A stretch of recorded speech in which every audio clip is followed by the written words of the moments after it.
Bienvenidos al canal. Les deseamos una agradable escucha. Cuando abrí la puerta de ese garaje abandonado en las afueras de la ciudad, el olor a humedad me golpeó como una bofetada. Mis manos temblaban mientras sostenía la llave oxidada que el notario me había entregado apenas 3 días antes. ¿Por qué Roberto me había dejado esto? ¿Por qué no la casa de la playa donde pasamos tantos veranos, o al menos parte de sus ahorros? Mi hijo Mauricio había dejado muy clara su opinión. Mamá, papá te dejó una ruina porque sabía que no serías capaz de manejar nada importante. Esas palabras todavía me ardían en el pecho. El garaje estaba en un barrio que alguna vez fue próspero, ahora convertido en una zona industrial olvidada. Paredes agrietadas, techo con goteras, un portón metálico carcomido por el óxido. Mauricio había heredado la empresa familiar, la casa principal, las inversiones. Yo recibí este cascarón vacío y 50.000 pesos mensuales de pensión. Apenas te alcanzará para rentar algo decente, me había dicho, mi hijo con esa sonrisa que ya no reconocía, la misma que usaba con sus clientes cuando cerraba negocios. Roberto murió hace 6 meses. 47 años de matrimonio terminaron una madrugada de noviembre, cuando su corazón simplemente se rindió. No hubo despedida, no hubo últimas palabras, solo el silencio de la cama vacía y el peso de una vida compartida, que de pronto ya no tenía con quién recordar. Durante el funeral, Mauricio estuvo más ocupado atendiendo llamadas de trabajo que consolándome. Los negocios no se detienen, mamá. Papá lo entendería. La lectura del testamento fue peor.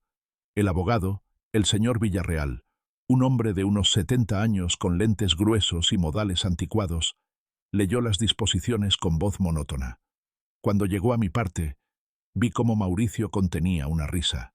¿Un garaje? ¿En serio? Susurró lo suficientemente alto para que todos lo escucharan. Su esposa, Daniela, ni siquiera intentó disimular su desprecio. ¡Ay, suegra! Pero qué detalle tan peculiar. Esa misma tarde, Mauricio me citó en su oficina. Yo todavía vivía en la casa familiar, la que ahora legalmente era suya. Necesito que entiendas la situación, mamá, dijo, mientras revisaba papeles sin mirarme. Daniela y yo queremos remodelar. Vamos a convertir tu habitación en un gimnasio. Tienes 2 semanas para encontrar departamento. Te ayudaré con la mudanza, por supuesto. Su generosidad me pareció obscena. No discutí. Nunca he sido de las que discuten. Roberto siempre decía que eso era mi mayor virtud y mi peor defecto. Asentí. Tomé mi bolso y salí de esa oficina sintiendo que me había convertido en una extraña para mi propio hijo. ¿Cuándo había pasado? ¿Cuándo el niño que corría a mis brazos después de la escuela se convirtió en este hombre frío que me hablaba como si fuera un trámite pendiente? Encontré un departamento pequeño en el centro, 2 habitaciones con vista a un edificio gris. La dueña, la señora Beatriz, una mujer robusta de unos 60 años con permanente anticuado, me miró con lástima cuando le conté que era viuda reciente. «Ay, mijita, todos los hijos son iguales. Nomás quieren la herencia y después ni se acuerdan de una». No la corregí. La mudanza fue exactamente lo que Mauricio había prometido. Eficiente y despersonalizada. Contrató a 3 hombres que metieron mis pertenencias en cajas como si fueran mercancía de segunda mano. Ni siquiera se quedó a supervisar. «Tengo una junta importante, mamá. Ellos saben qué hacer». Me besó la frente con la misma frialdad con que se despediría de una tía lejana. Pasé las primeras noches en ese departamento sin poder dormir. El colchón era más duro que el de la casa, las paredes demasiado delgadas, los ruidos de la calle demasiado presentes. Extrañaba mi jardín, extrañaba la cocina donde había preparado miles de comidas, extrañaba la certeza de pertenecer a algún lugar. Pero más que nada, extrañaba a Roberto. Me preguntaba qué habría pensado de todo esto, de cómo Mauricio me había arrinconado en esta nueva vida que no pedí. Fue la señora Beatriz quien me recordó el garaje. ¿Y esa propiedad que heredaste? ¿Ya fuiste a verla? No había ido. Parte de mí no quería enfrentarme a otra decepción, a otra evidencia de que mi vida se había reducido a sobras y rincones olvidados. Pero una mañana de enero, cuando el departamento se sentía particularmente pequeño y el futuro particularmente incierto, decidí ir. El viaje en autobús tomó 40 minutos. Observé la ciudad transformarse, los edificios modernos dando paso a bodegas industriales y talleres mecánicos. Cuando bajé en la parada que me había indicado el chofer, casi me arrepentí. El barrio se veía aún más desolado de lo que recordaba de las pocas veces que pasé por aquí con Roberto, hace años, cuando él todavía manejaba. El garaje estaba al final de una calle sin pavimentar, entre una herrería cerrada y un lote baldío lleno de basura. La estructura era más grande de lo que imaginaba, quizás 100 metros cuadrados, con un portón de metal que alguna vez fue azul, y ahora era más óxido que pintura. Saqué la llave del bolso. Mis manos seguían temblando.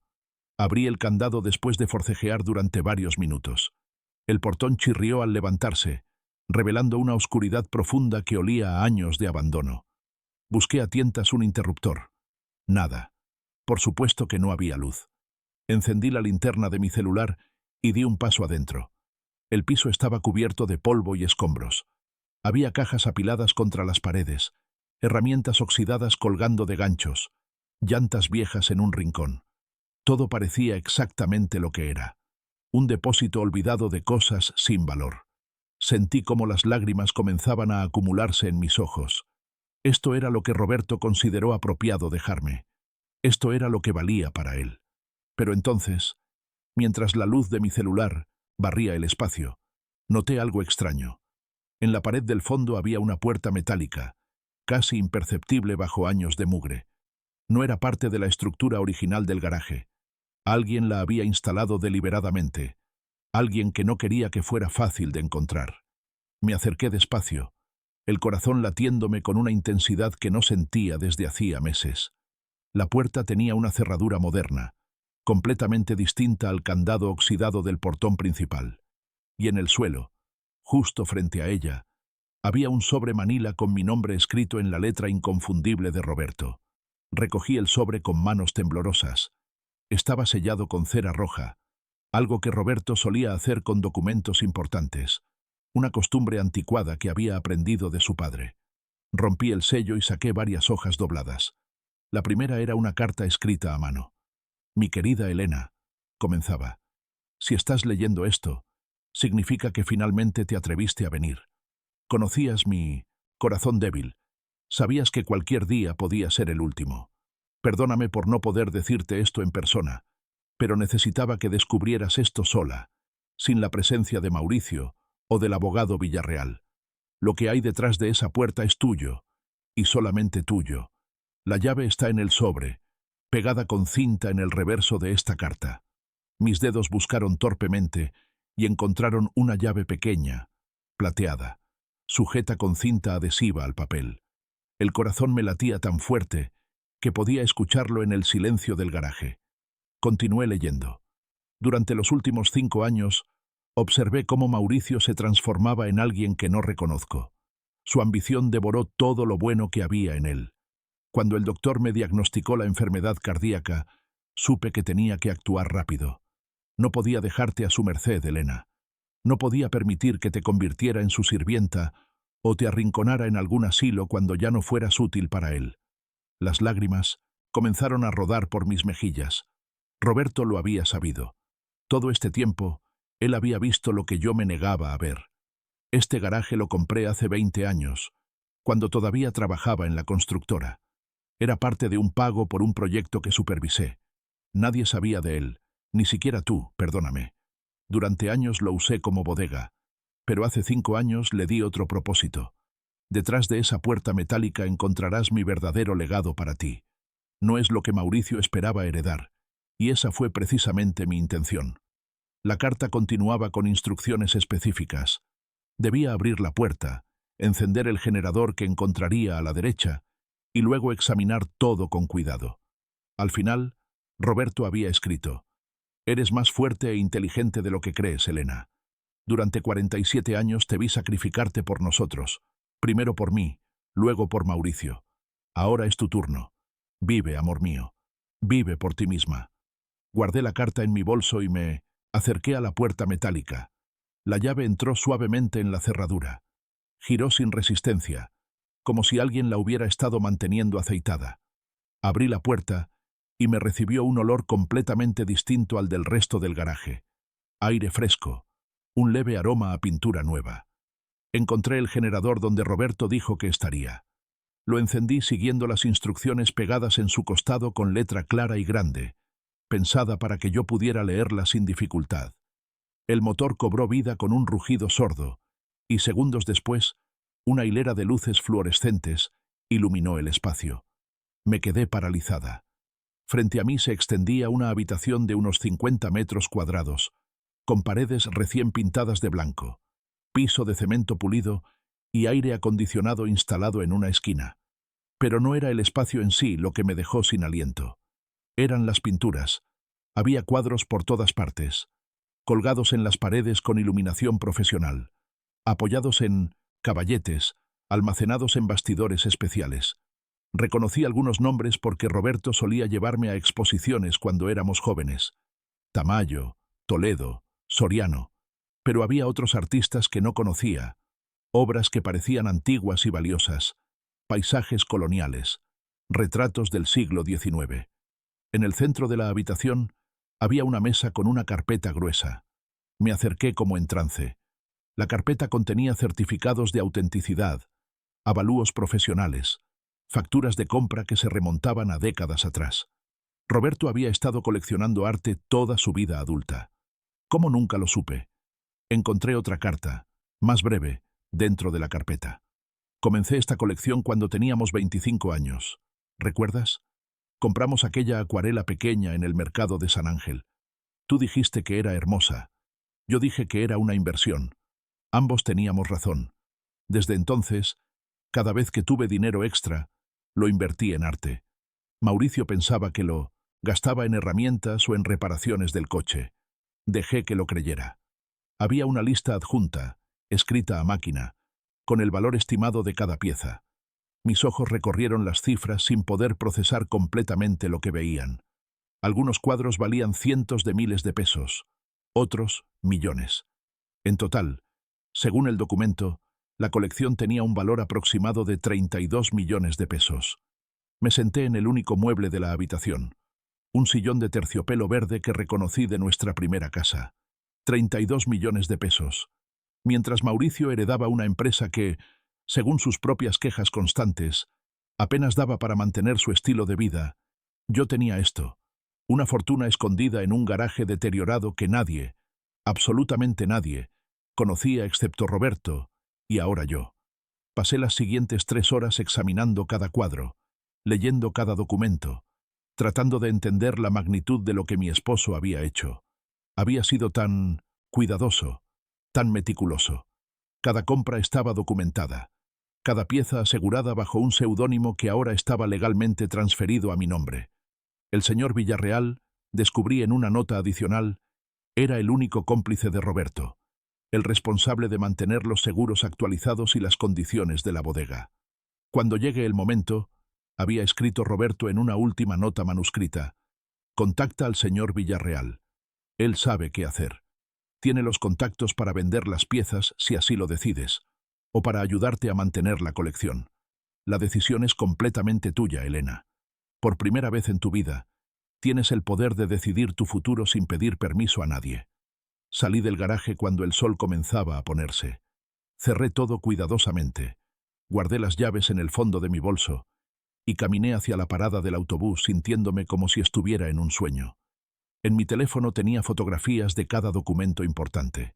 Por primera vez en 1906 meses, desde la muerte de Roberto, sentí algo parecido a la paz. El departamento pequeño ya no se sentía tan sofocante cuando llegué esa noche. La señora Beatriz me saludó en el pasillo. ¿Qué tal estuvo la visita al garaje? Sonreí, algo que no había hecho genuinamente en mucho tiempo.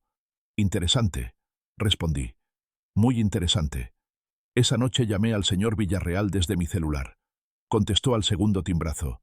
Señora Elena, dijo con una calidez que no había mostrado durante la lectura del testamento. Estaba esperando su llamada. ¿Encontró todo? Le confirmé que sí. Excelente. Roberto me pidió que le dijera algo cuando llamara. Me pidió que le dijera que confiaba en usted completamente, que siempre confió en usted, y que lamentaba no haber sido más valiente en vida para decírselo a Mauricio. Hablamos durante 1 hora. El señor Villarreal me explicó todas mis opciones. Me dio nombres de galeristas de confianza, de casas de subastas respetables. Me sugirió que no tomara decisiones apresuradas, que me diera tiempo para procesar todo. Su esposo construyó esto durante décadas, señora Elena. Usted tiene todo el tiempo del mundo para decidir qué hacer con ello. 3 semanas después de mi descubrimiento, Mauricio apareció en mi departamento sin avisar. Era un sábado por la tarde. Yo estaba tomando café con la señora Beatriz cuando tocó a la puerta. «Mamá, necesito hablar contigo», dijo sin siquiera saludar a mi vecina. Lo invité a pasar, aunque algo en su expresión me puso en alerta. Se veía cansado, ojeroso, el traje arrugado de una manera que él nunca habría tolerado antes. Se sentó en mi pequeño sofá como si le pesara el cuerpo entero. «Tengo problemas», dijo finalmente. «Problemas serios con la empresa». No respondí de inmediato. Lo observé retorcerse las manos, algo que hacía de niño cuando había roto algo y tenía miedo de decirme. Ese gesto familiar me dolió más de lo que esperaba. «Hice una inversión», continuó sin mirarme a los ojos. «Una inversión grande. Me asocié con unos empresarios de Monterrey para desarrollar un proyecto inmobiliario. Puse todo como garantía. La empresa, la casa, mis cuentas personales. Era una oportunidad única, mamá. Los números eran perfectos. Esperé. Sabía que venía lo peor. El proyecto resultó ser un fraude. Los socios desaparecieron con el dinero inicial. Los bancos están ejecutando las garantías. Voy a perderlo todo». Su voz se quebró en la última palabra. «Daniela ya me abandonó. Se llevó a los niños a casa de sus padres. Dice que no puede estar con un fracasado. Ahí estaba mi hijo, el hombre que 3 semanas antes me había echado de mi propia casa, desmoronándose en mi sofá prestado. Parte de mí quería abrazarlo como cuando tenía 8 años, y llegaba llorando porque los niños de la escuela se burlaban de él. Pero otra parte, una parte nueva que había nacido en ese garaje iluminado, se mantenía firme. «¿Cuánto necesitas?», pregunté con voz neutral. Sus ojos se iluminaron con esperanza. «5 millones de pesos. Con eso puedo negociar con los bancos, salvar al menos la casa y parte de la empresa. Sé que no tienes esa cantidad, mamá, pero pensé que tal vez podrías pedir un préstamo, usar tu pensión como garantía, o vender ese garaje que te dejó papá, aunque sea para dar el enganche y yo pagarte poco a poco. Vender el garaje. Por supuesto. Para él seguía siendo solo eso, un cascarón vacío sin valor.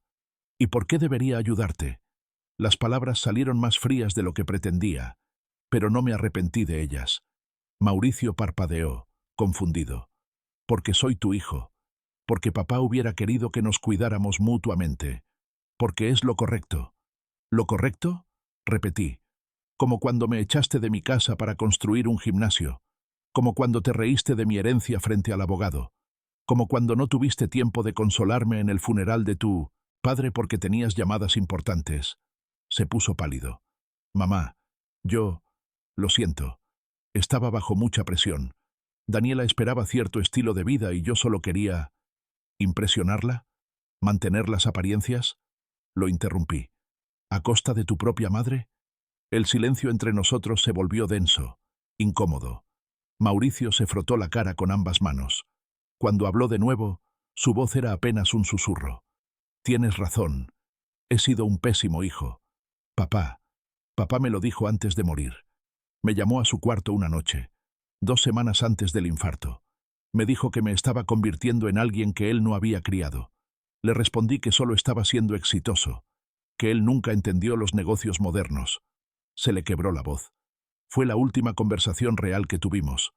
Algo se movió dentro de mí. No era perdón completo, pero sí el inicio de algo.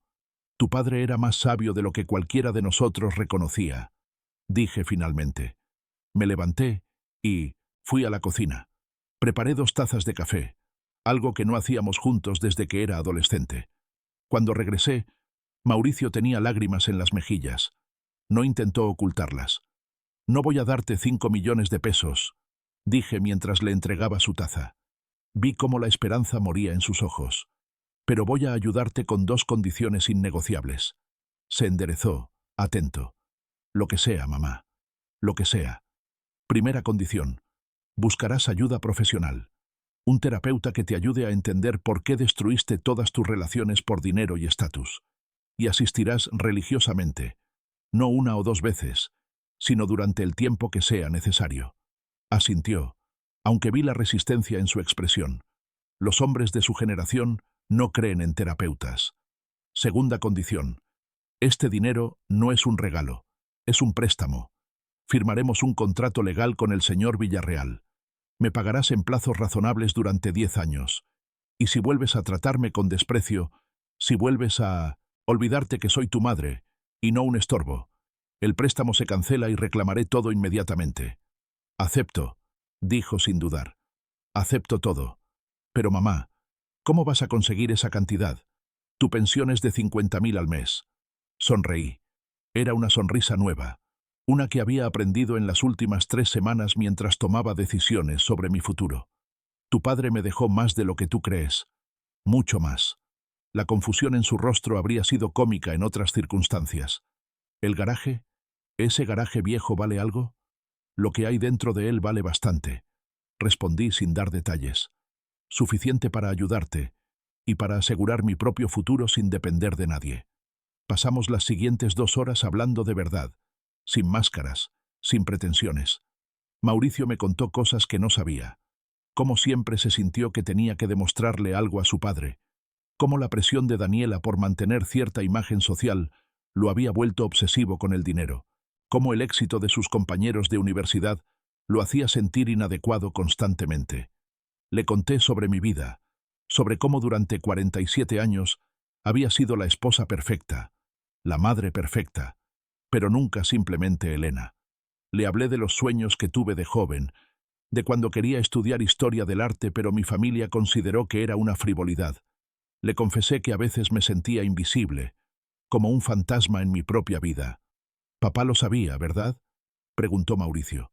«Por eso te dejó algo que te devolvería tu independencia. Tu padre siempre fue mejor leyendo a las personas que hablando con ellas», admití. «Pero sí, creo que entendió que necesitaba esto». 2 días después, Mauricio y yo nos reunimos con el señor Villarreal en su despacho. El abogado ya tenía preparado el contrato de préstamo, con términos justos pero firmes. Mauricio lo leyó cuidadosamente y firmó sin objeciones. También firmó un compromiso de asistir a 1600 terapia, algo que el señor Villarreal incluyó por mi petición.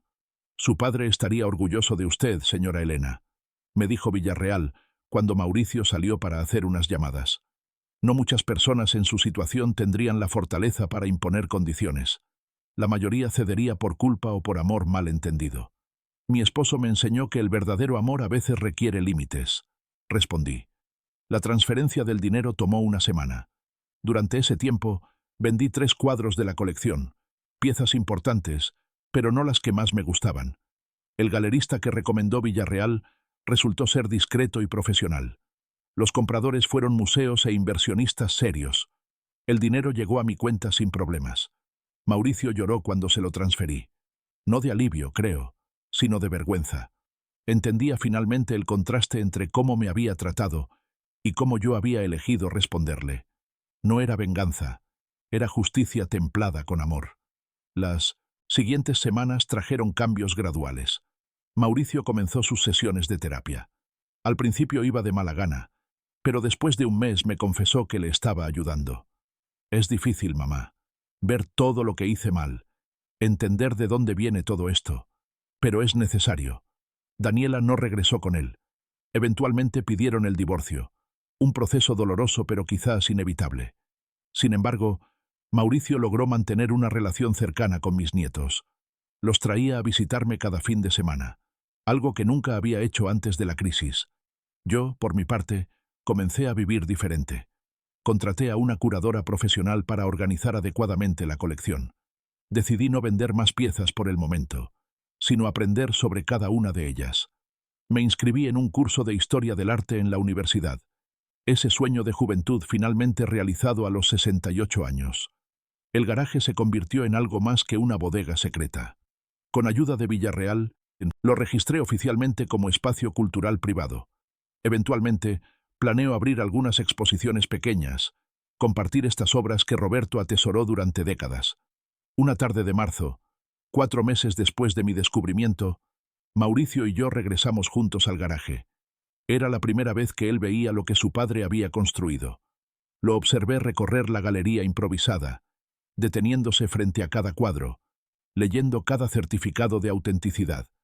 «Todo este tiempo», murmuró, «todo este tiempo papá estuvo haciendo esto, y yo pensé que era solo un hombre simple, un trabajador más. Tu padre era extraordinario precisamente porque no necesitaba demostrarlo», le dije. «Construyó esto en silencio, sin alardear, sin buscar reconocimiento. Lo hizo por amor, por mí». Mauricio se detuvo frente a un retrato colonial de una mujer mayor, elegante, con mirada firme y sabia. «Se parece a ti», dijo suavemente. «Esa fuerza en los ojos. Siempre estuvo ahí, ¿verdad? Solo que yo estaba demasiado ciego para verla». «Siempre estuvo ahí», confirmé. «Solo necesitaba recordarla yo misma». Salimos del garaje cuando el sol comenzaba a ponerse, tiñendo el cielo de naranjas y rosas. Mauricio cerró el portón con cuidado, como si el edificio deteriorado por fuera ahora le mereciera respeto por lo que guardaba dentro. Caminamos en silencio hasta la parada del autobús. «Empiezo a pagar la primera cuota el próximo mes», dijo de pronto. «Ya hablé con el banco. Logré renegociar parte de la deuda con lo que me prestaste. La empresa sobrevivirá, aunque más pequeña. Voy a tener que trabajar el doble de lo que trabajaba antes».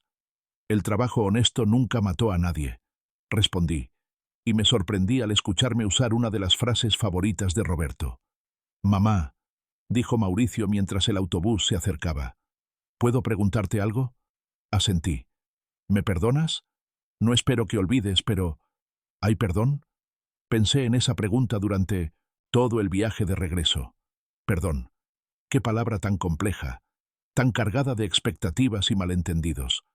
Cuando llegué al departamento, todavía no tenía una respuesta completa. La señora Beatriz estaba regando las plantas del pasillo. «Se ve contenta, doña Elena», comentó con esa familiaridad que había desarrollado en los últimos meses, más alegre que cuando llegó. «Estoy aprendiendo a serlo», admití. Esa noche, sola en mi departamento pequeño que ya no se sentía como prisión, sino como refugio, escribí una carta para Mauricio. No la enviaría de inmediato. Primero necesitaba decirme a mí misma las cosas que él necesitaba escuchar. «El perdón no es un interruptor que se enciende y apaga», escribí. «Es un camino que se recorre paso a paso. Algunos días avanzo más rápido, otros retrocedo. Pero sí estoy caminando, hijo.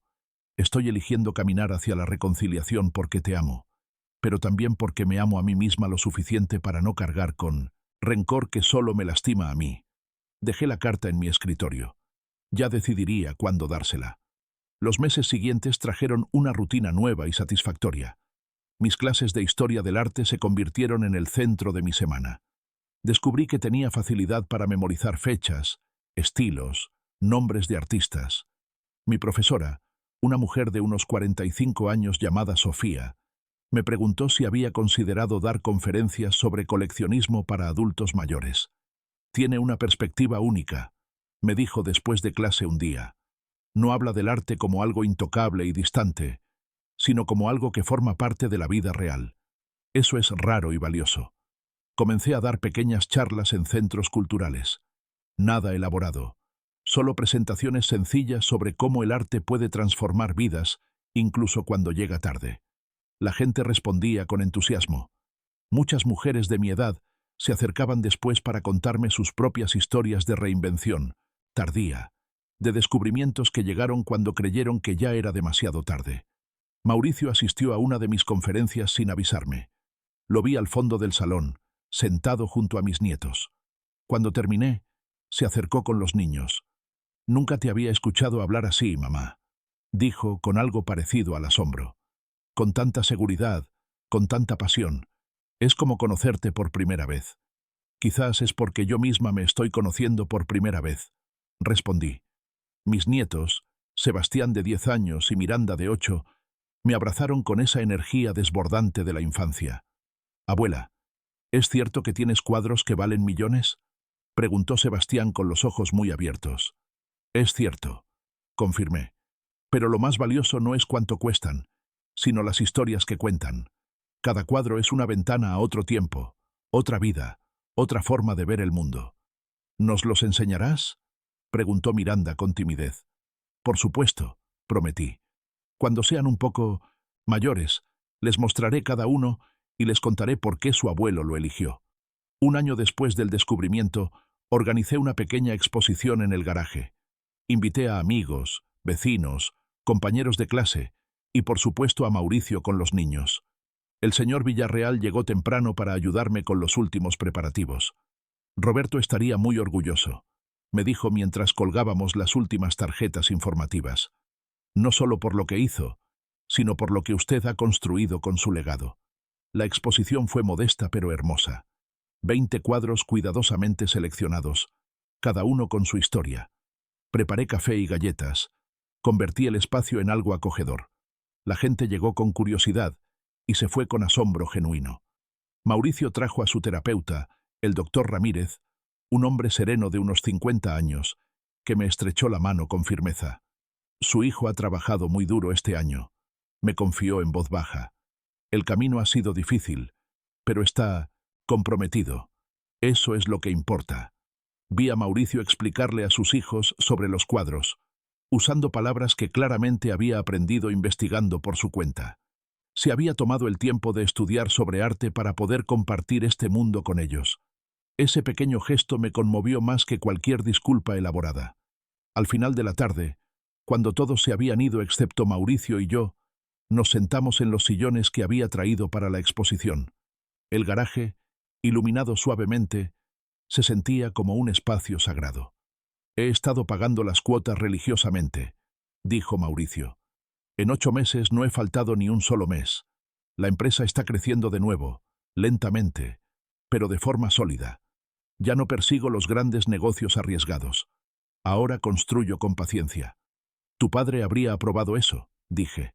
Tengo algo para ti, continuó, sacando un sobre de su chaqueta. No es dinero. Es algo que encontré entre los papeles de papá cuando finalmente me animé a revisar su estudio en la casa. Abrí el sobre con manos temblorosas. Dentro había fotografías viejas. Yo, a los 20 y tantos años, parada frente a una galería de arte. Yo, hojeando catálogos de exposiciones. Yo dibujando en un cuaderno que había olvidado que alguna vez tuve. Y una nota de Roberto, escrita a mano. Elena siempre tuvo alma de artista. La vida le robó esa oportunidad, pero tal vez yo pueda ayudarla a recuperarla. Estas pinturas son para ella, para que cuando yo ya no esté, pueda finalmente vivir rodeada de la belleza que siempre amó. Las lágrimas rodaron sin que pudiera detenerlas. Roberto había visto esa parte de mí incluso cuando yo misma la había enterrado bajo años de obligaciones y sacrificios. Papá era un hombre silencioso, dijo Mauricio con voz espesa, pero sus acciones hablaban más fuerte que 1000 palabras. Me tomó perderlo todo para entender eso, y a mí me tomó perderlo a él para encontrarme a mí misma, admití. Nos quedamos en silencio, rodeados de arte y recuerdos. Afuera, la ciudad continuaba con su ritmo incansable, pero aquí dentro, en este garaje que había parecido una burla y resultó ser un regalo, había paz. Gracias por no rendirte conmigo, dijo finalmente Mauricio, por ayudarme incluso cuando no lo merecía, por enseñarme que el amor verdadero incluye límites y consecuencias. Gracias por estar dispuesto a cambiar, respondí, por elegir ser mejor. No todos tienen ese valor. Cuando cerré el garaje esa noche y caminamos juntos hacia la parada del autobús, me di cuenta de algo. Ya no me sentía como la mujer que había abierto esa puerta oxidada un año atrás. Aquella Elena estaba perdida, asustada, resignada a vivir en los márgenes de la vida de otros. Esta Elena tenía propósito, voz propia, y un futuro que ella misma estaba construyendo. El garaje deteriorado que heredé resultó contener más que pinturas valiosas. Contenía mi libertad, mi dignidad recuperada y la posibilidad de una relación honesta con mi hijo. Roberto lo había sabido todo el tiempo. Él había entendido que el verdadero tesoro no eran los millones, sino la oportunidad de vivir finalmente para mí misma. A veces, en las noches tranquilas de mi departamento, miro las fotografías que Mauricio me devolvió. Esa joven Elena que soñaba con arte me mira de vuelta desde el pasado, y creo que está orgullosa de la mujer que finalmente cumplió esos sueños, aunque tardíamente. El amor de Roberto me encontró cuando más lo necesitaba, escondido detrás de una puerta metálica en un garaje que todos despreciaron. Y ese amor, paciente y previsor, me recordó algo que había olvidado durante 47 años, que yo también importaba, que mi vida también tenía valor, que nunca es demasiado tarde para florecer.